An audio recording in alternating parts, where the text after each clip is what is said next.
We tip it off with the NBA's Eastern Conference Finals. You know, being the defending champion means little when you're facing a team that's whipped you more than you've beaten it. Miami Heat are 2-3 against the Indiana Pacers since the season started. Game 3, Eastern Conference Finals. It's tied at 1-1. Before the game, Pacers head coach Frank Vogel had this message. Believe in what we're building right here, guys. Believe not that we can't beat the Miami Heat, but that we will beat the Miami Heat, like we've been talking about all year. Both teams came out ice hot. Chris Bosh, three-pointer. Have some. Heat shot 3 of 5 from deep in the first half. Then George Hill answers with the 3 of his own. Pacers 4 of 5 from deep in the first half. Udonis Haslem, give me some of that. Heat 63% overall in the first half. Roy Hibbert, give me some of that. Pacers 50% overall in the first half. Under a minute left in the quarter, LeBron. Dude is 6'8", 260, runs a 4.40. What do you think's going to happen? Both teams red out in the first quarter. Highest scoring quarter in the series, and neither coach pleased about his team's D. We got 34-30 right now. This is strange, okay? Let's buckle down. We can't give them any more 34-point quarters. Can't give them any more. Okay, in fact, this quarter's got to look the complete opposite of that quarter. This quarter's got to be 120.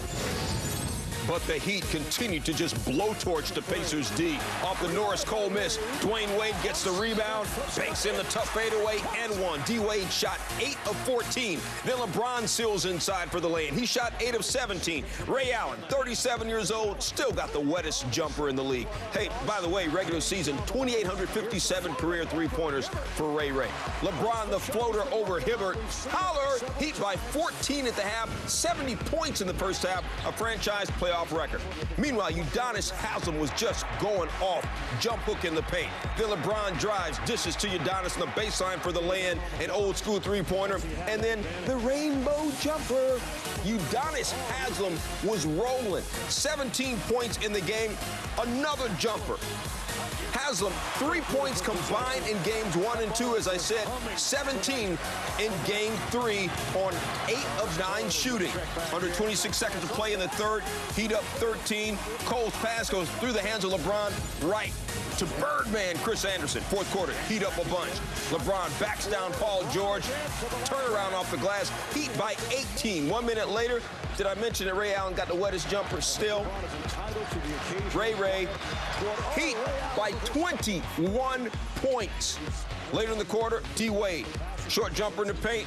Y'all got to give him some of that.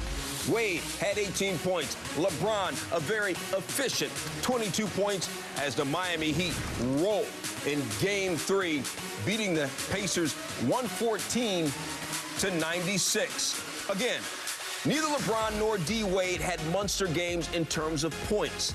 But Udonis Haslem added 7 rebounds to his 17 points, and they canceled out the strong games of West and Hibbert as the Heat take a 2-1 series lead. After the game, it was all about Miami taking advantage. We just control the tempo from the outskirts of the game. We understand that we can't turn the ball over, especially on the road, and allow teams to continue to get extra offensive possession. So, you know, it was a great showcase for us offensively tonight. I understand for us to be, you know, great, I have to do a lot of my work in the interior. We have so many great shooters, so it allows me to get space down there and work my magic. It wasn't something we saw against a very good defender. It was something we wanted to get to, just to help us settle us and get into a more aggressive attack. We had to pick our poison because Bosh was rolling, he was under the basket, and I had to rotate, and Haslem got off, and he was hitting a lot of shots. We had a pretty good game plan coming into it. We know what we wanted to get into. We ran our sets pretty well, but most importantly, we eventually got to some defense. We didn't have a good start.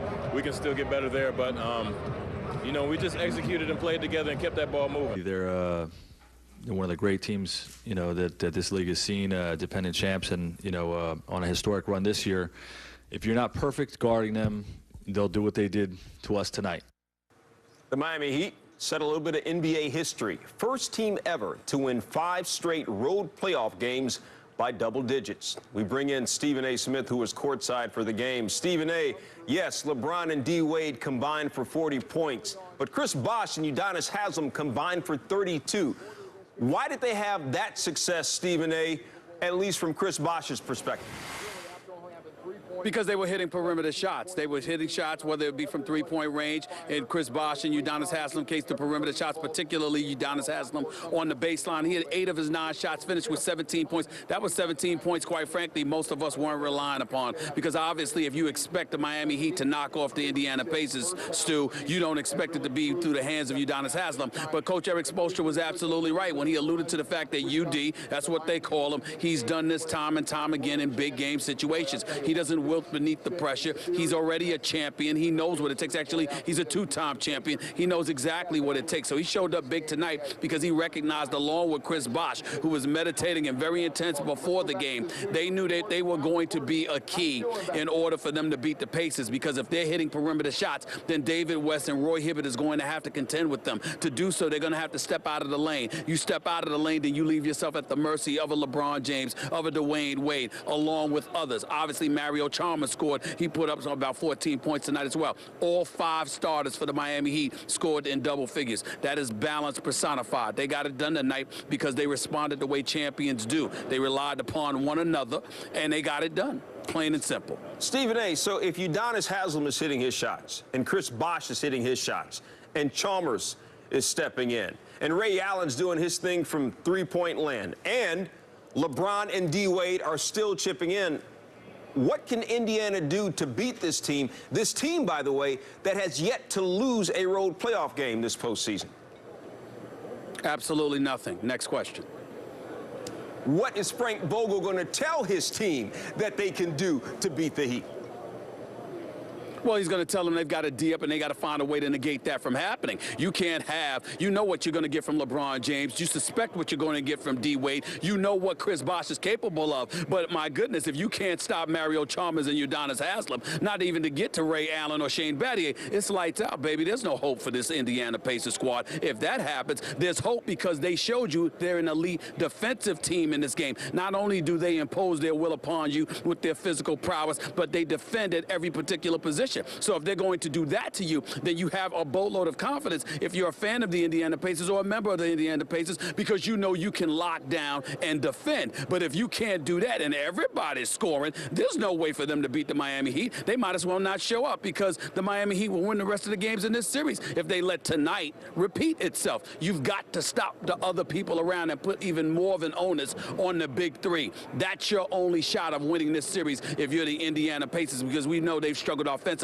And then today, you have Paul George, who emerged as a star, which we all know, shot 3 of 10 from the field, finished with just 13 points. Lance Stevenson, for the second time in 3 games, shot 2 of 10 from the field. So you're going to have those kind of troubles, which are predictable offensively, but then you're going to have the audacity, the unmitigated gall to sit there and let everybody on the Miami Heat score? No, that's not going to work. You're not winning another game if that happens. So Vogel will be preaching about defense, because defense is your only hope if you're the Indiana Pacers to win this series. This is the only shot you've got. It's that simple. History and the percentages sit with the Miami Heat.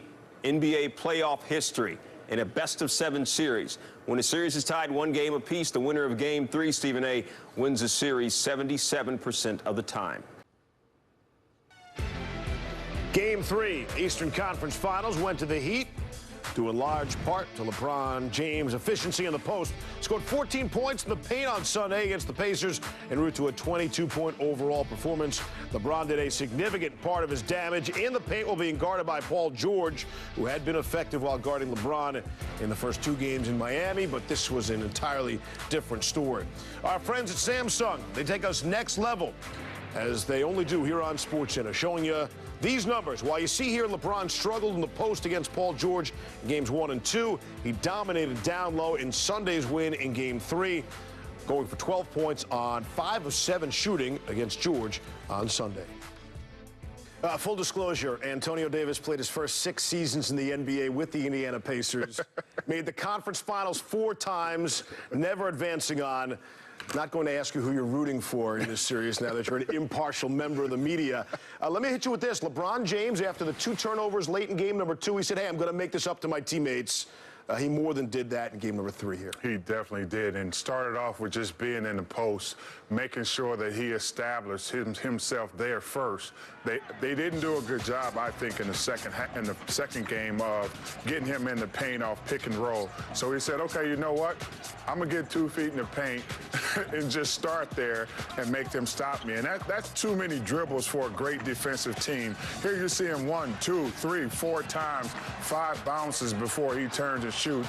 He's waiting for the double team so he can orchestrate this offense, but it never came. So he figured, hey, I can back this guy down and hopefully get him kind of tired for the second half. He did a great job of establishing himself early. And almost every single one of those plays, Roy Hibbert was right there as well. For all the talk that LeBron wouldn't go near wouldn't attack the goal with Roy Hibbert there, LeBron James is taken to the basket anyway. What about that first 70 points in the first half? What stood out to you besides LeBron James for the Heat there? Best half they played all postseason, I think, just all around.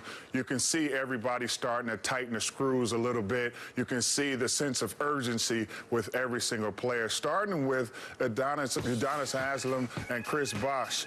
Here, a nice pick and roll. There's no hesitation here. Lines it up, knocks it down. You figure if they just take the shots, they're going to get Roy Hibbert out on the floor. That's been, I think, the biggest key for this Pacers team is Roy Hibbert has been able to stay home and block shots. But now if Udonis Haslem starts knocking down shots, somebody has to come out. Here it is again. No hesitation. I don't see him there. I'm going to get to the basket. Now they've loosened everything up. The paint is open now. Now everybody's getting to the paint. Everybody's having the opportunity to score. And once you do that with LeBron James, he's going to get everybody else involved, as you can see in this shot chart. More along the lines of what you're talking about, Bosh and Haslem combined 11 of 16 shooting in the first half. And you see Haslem all over that left baseline. 4 of 5 shooting That's there. his shot. Simply incredible. How in the world were the Indiana Pacers supposed to know that Udonis Haslem would be the X factor and catalyst in Game 3 after being a no-show in the first 2 games in Miami, where Haslem committed twice as many personal fouls, 6, as he scored points, 3? Well, in game number 3, his mid-range baseline jumper was not only going in, he hit 8 of 9 shots, but he also pulled rim protector Roy Hibbert away from the rim. After the game, Hibbert blamed himself for the Pacers' lopsided loss. He wasn't making those shots the prior 2 games. So, I was rotating off him and helping out Paul or rotating to Bosh and stuff like that. And he was hitting tonight. Our game plan was to limit those guys, make sure they got nothing, and let their big 3 do all the work and limit those guys. And he was the one that really pushed him over the edge. We knew he was going to have one of those games. We didn't know when it was going to come, but, when he started off tonight, he was locked in from the beginning. I think he knew where he was going to get his shots at. Is he going to shoot 8 for 9 every night? I don't know. We'll see. If he does, it's probably going to be a long series for us. You have to stop the roll guy and get out and contest, because it's going to be a hard job. But if we want to win this series, I have to do both. I have to do everything. For the Heat, Game 3 was a monument to efficiency. Miami turned it over only 5 times, tying a franchise postseason best. They scored 70 in the first half against the Pacers team that hadn't given up that many points in a half all season long.